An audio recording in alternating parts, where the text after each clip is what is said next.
სულ მინდოდა და ოცნებად მქონდა რომ ქონოდა ბაღის საპონი. მინდოდა ძალიან. ცდილობდი ასე ისე ბევრნაირად მოვსინჯე და ეს ოცნებაც ავიხთინე. როგორღაც გამოვიდა და კარგად გამოვიდა. 100 გრამიანი საპნები გავაკეთეთ ბაღის ყვავილებისგან.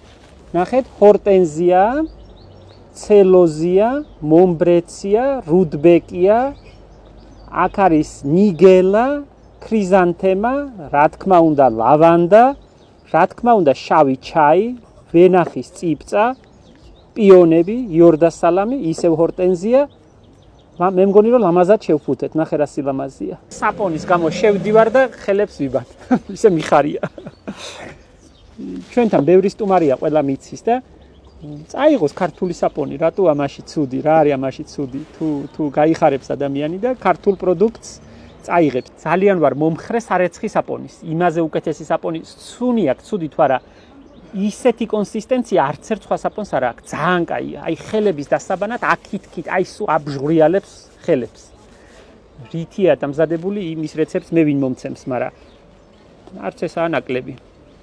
გვედავებოდნენ სულ მედგა დიდ კილებში ვჭრიდი ხოლმე და ტუალეტებში აქ ბევრი ტუალეტი და ხელსაბანია და ყველგან მედგა და ეხლა ჩემი საპონი მიდევს. აღარ მიდევს 72%-იანი რუსული საპონი. არამედ ჩემი. კარგად ხარისხიანად რომ გააკეთო ბუნებრივ ბაზაზე, ნამდვილი ზეითუნის ზეთით, ქართულ ზეითუნის ზეთს ვიყენებთ.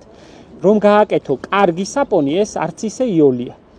არ აღმოჩნდა იოლი ისეთ ვსინჯეთ, ასე ვსინჯეთ. ბებიაც კი ხარშავდა ნაცრის ძალს ეძახდი და რაღაცას ნაცრით და კაუსტიკური სოდით საპნის მაგვარს. თხევაც ხარშავდა, მაგრამ ისე რომ არ შეგწყვეს ადამიანი რომ წაიღებს, თან ბაღის სურნელი კონდეს, თან ნატურალური იყოს, თან ბუნებრივი იყოს, არ აღმოჩნდა იოლი, გაგვიჭირდა სხვათა შორის ბევრი ხანია ვცდილობთ. ადრე გაზაფხულზე თებერვალში დავიწყეთ და ახლა მივედით ამ შედეგამდე და ძალიან მიხარია. 90 გრამი გამოვიდა ეხა თითო რომ ავწონეთ, ყველა ერთი და იგივე ზომისაა.